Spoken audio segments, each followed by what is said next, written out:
নারী নেতৃত্ব আমরা চাই, পুরো বাংলাদেশে কিন্তু এখন নারী নেতৃত্ব আছে। সেখান থেকে যদি মনে করে যে চলচ্চিত্র শিল্পী সমিতিতে আমরা নারী নেতৃত্বটাকে টিকিয়ে রাখতে চাই এবং আমাকে টিকিয়ে রাখলে নেক্সট অন্য কোনো নারী নেতৃত্বের আসতেও সুবিধা হবে।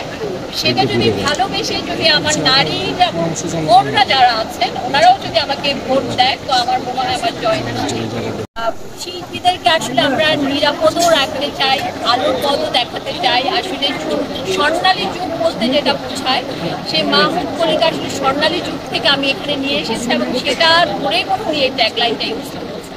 এবার নির্বাচন কমিশনের কাছ থেকে আরেকটা তথ্য কিছুক্ষণ আগে জানলাম যে পুরো নির্বাচন সময়টা জুড়ে 30টিরও বেশি সিসিটিভি ক্যামেরার এখানকার স্থানীয় যারা আইন শৃঙ্খলা রক্ষাকারী বাহিনী আছেন তারা পর্যবেক্ষণ করবেন নির্বাচন, এবং নির্বাচনের ক্ষেত্রে যদি কোনো ব্যত্যয় তারা লক্ষ্য করেন সেক্ষেত্রে তারা ইনস্ট্যান্ট পদক্ষেপ যাতে নিতে পারেন। সেক্ষেত্রে আপনাদের কোনো সে থাকবে কিনা? কারণ ধরেন শিল্পীরা তো আপনারা সবাই একে অপরের কাছাকাছি মানুষ, তারা বলছিলেন যে আর্থিক লেনদেন বা কারো জোর প্রয়োগ করে ভোট প্রয়োগ করা, জোর করে ভোটদানের জন্য উৎসাহিত করা, এই জিনিসগুলো যদি তারা দেখেন তাহলে মোবাইল কোর্ট পরিচালনা করবেন এবং আইন শৃঙ্খলা রক্ষাকারী বাহিনী সেক্ষেত্রে আপনাদের বিধিমালা অনুযায়ী আপনাদের উপর ব্যবস্থা নেবেন। কারো ভোটার হয়তো বা বাতিল হতে পারে, কেউ ভোট দিতে পারবেন। এই জিনিসগুলোকে কি আসলে একটু বেশি কঠিন মনে হচ্ছে?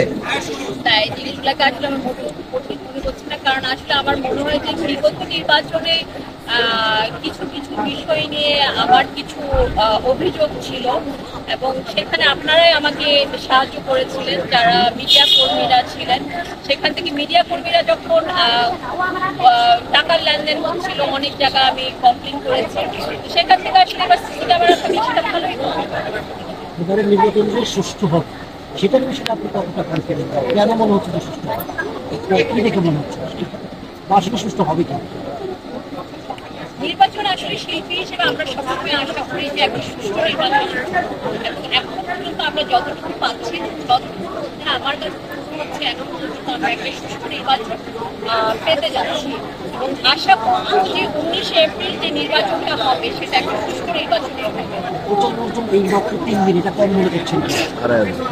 হ্যাঁ, কারণ কি আসলে যেটা হলো যে এই রোজার মধ্যে কিন্তু এত শিল্পী কখনোই আসেনি, রোজার মধ্যে এত মানুষজন আসলে জড়ো হয়নি, তো সেখান থেকে এটা একটু কম হয়ে গিয়েছে।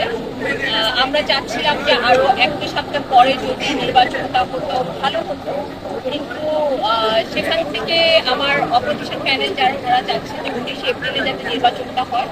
আমার কাছে মনে হচ্ছে যে আচ্ছা ঠিক আছে, এই সময়টুকু যতটুকু সম্ভব আমরা শিল্পীদের তার প্রান্তে পৌঁছানোর চেষ্টা করছি। অনেকে বলে শিল্পী সমিতি নির্বাচন মানে জাতীয় পর্যায়ে আলোচনা, এটা করে সেই অর্থে কোনো আলোচনাই নেই। যদি আর কিছু সময় পাওয়া যেত সেই আলোচনাটা বাড়তে হতো। অনেকে বলছে আসলে ঠিক তাদের ছুটি শেষ হয়ে গেছে, ঢাকায় করছে 3 দিন পরে নির্বাচন, আমরা আসলে নোটিস করছি গণমাধ্যম করবো ঢাকার বাইরে। সেই ক্ষেত্রে আপনি মনে করেন কোনো ব্যক্তিগতভাবে 7 দিন আরো 14 দিন পরে হলে সুবিধা হবে? সেটা তো অবশ্যই একটা নির্বাচনে যত প্রচার হবে ততই তো প্রসার। আর এখনো কিন্তু ঈদের ছুটি শেষ হয়নি, ঈদের ছুটি বলেন পয়লা বৈশাখের ছুটি কিন্তু এখনো চলছে এবং অনেক জায়গায় কিন্তু এখনো বন্ধ আছে। সেই জায়গা থেকে আমাদের অনেক কিছুই আসলে চ্যালেঞ্জ হয়ে যাচ্ছে যে অনেক কিছুই আমরা খোলা পাচ্ছি না। দেখা যাচ্ছে হয়তো আমার ড্রাইভার এখনো ছুটিতে আছে, এখনো ফিরেনি।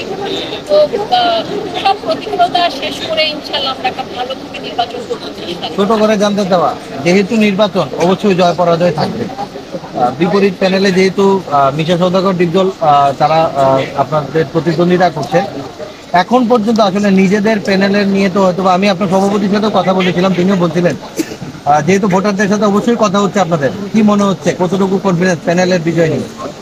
আসলে যাকে ফোন করি সেই তো বলে যে হ্যাঁ ভোট দিব, বুঝতে পারছি না। এটা এটা এটা বলাটা খুবই ডিফিকাল্ট। মানে এই পর্যন্ত কথা হয়েছে 400-450 শিল্পীর সাথে, দেখাও হয়েছে অনেক শিল্পীর সাথে, যার সাথে কথা বলছি সেই খুব পজিটিভ কথা বলছে, সেই বলছে যে ভোট দিব। আর আপনারা যদি ভালোবেসে থাকে, যদি মনে করে থাকে যে না একটা নারী নেতৃত্ব আমরা চাই, পুরো বাংলাদেশে কিন্তু এখন নারী নেতৃত্ব আছে, সেখান থেকে যদি মনে করে যে চলচ্চিত্র শিল্পী সমিতিতে আমরা নারী নেতৃত্বটাকে টিকিয়ে রাখতে চাই এবং আমাকে টিকিয়ে রাখলে নেক্সট অন্য কোনো নারী নেতৃত্বের আসতেও সুবিধা হবে। সেটা যদি ভালোবেসে যদি আমার নারী এবং বোনরা যারা আছেন ওনারাও যদি আমাকে ভোট দেয় তো আমার মনে হয় আমার জয়